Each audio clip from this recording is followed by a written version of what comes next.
খুব সুন্দর এবং এত কি বলবো গুণীজন সবাই ছিলেন একই মঞ্চে, মানে খুবই সুন্দর। এবং আমি যেটা বললাম যে ভারতবর্ষ, বাংলাদেশ এবং নেপাল, এই তিনটে শব্দ শুনলেই শুধু মনে হয় ভালোবাসা, আত্মীয়তা, বিশ্বাস, তার সম্পর্ক।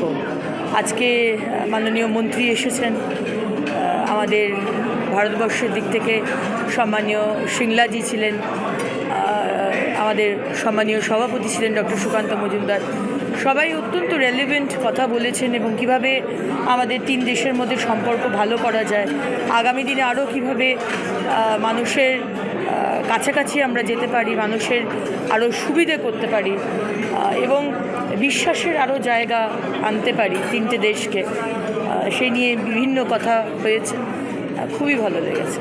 ম্যাডাম, সব কিছুকে সরে রাখি, যদি সন্দেশখালীর দিকে যাই, সন্দেশখালীতে যে এই রাজনৈতিকতা চলছে সেই বিষয়ে নিয়ে আপনি কী বলবেন? অত্যন্ত দুর্ভাগ্যজনক। এবং আজকে সন্দেশখালী শুধু সন্দেশখালীতে নয়, সারা ভারতবর্ষ, সারা পশ্চিমবঙ্গের সন্দেশখালী। এবং আজকেও নতুনভাবে বিরাট অশান্তি হয়েছে, বিক্ষোভ হয়েছে এবং সন্দেশখালীর মা বোনেরা যে লড়াই দিচ্ছেন, hats off to them, salute them. কারণ কি আজকে পশ্চিমবঙ্গকে সত্যি পথ দেখাবে এই সন্দেশখালীর মা বোনেরা। আজকে সন্দেশখালীতে শেখ শাহজাহানের ভাইকে তাড়া করা হয়েছে, তাড়া করেছে এই মা বোনেরা। যে মা বোনেদের এই শেখ শাহজাহান এবং তার গুন্ডা বাহিনী রাতের পর রাত অত্যাচার করে গেছে, আজকে কিন্তু ফিরে দাঁড়িয়েছে এই মা বোনেরা। তাই জন্য একভাবে কোনো দিন কোনো কিছু চলতে পারে না। আমরা বলি না চাকা ঘুরছে, চাকা কিন্তু অধিকারী প্রতিশ্রুতি দিয়েছিল যে পা ধরে তাদের কাছে ক্ষমা দিচ্ছে, এরকম ব্যাপার হওয়ার জন্য কিন্তু তাদেরকে আধার কার্ড নিয়ে তাদের পরিচয় দেওয়াতে হচ্ছে। কতটা মানে নিজ লাগে একজন মহিলা হয়ে আপনি কী বলবেন?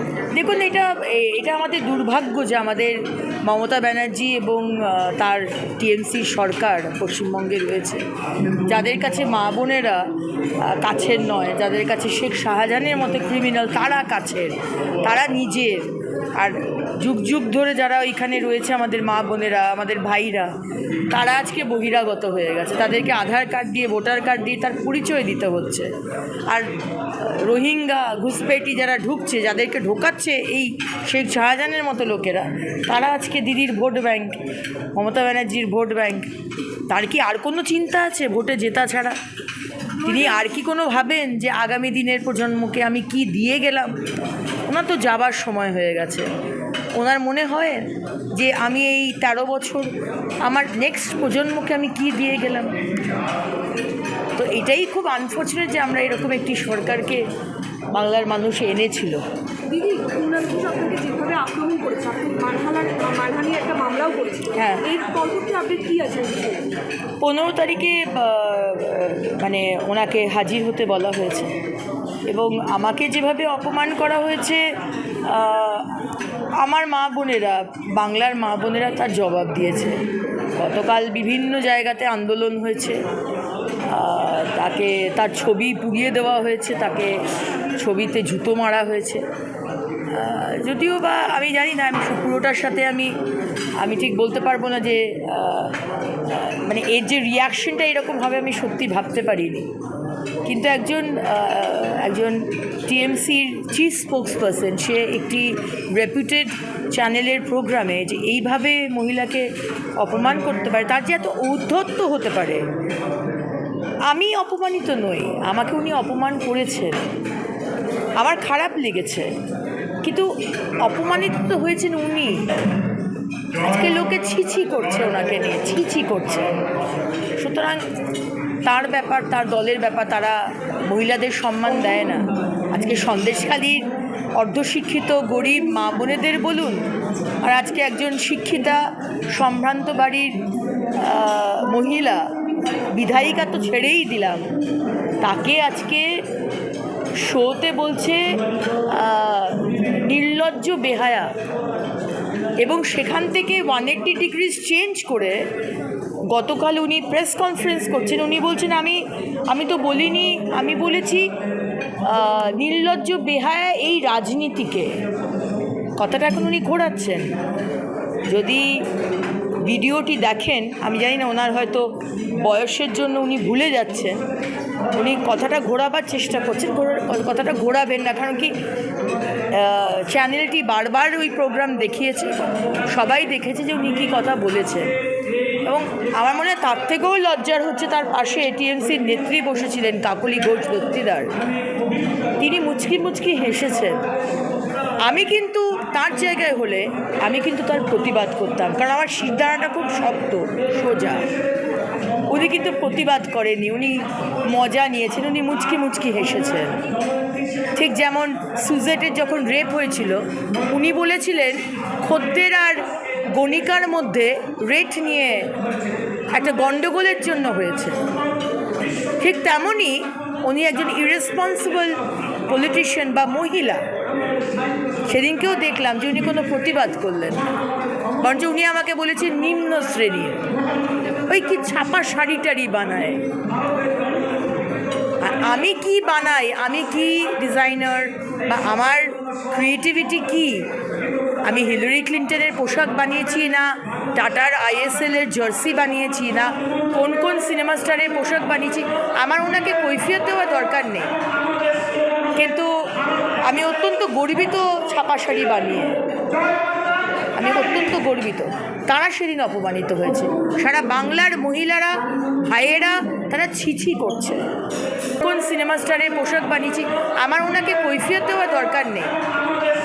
কিন্তু আমি অত্যন্ত গর্বিত ছাপা শাড়ি বানিয়ে, আমি অত্যন্ত গর্বিত। তারা সেদিন অপমানিত হয়েছে, সারা বাংলার মহিলারা ভাইয়েরা তারা ছিছি করছে।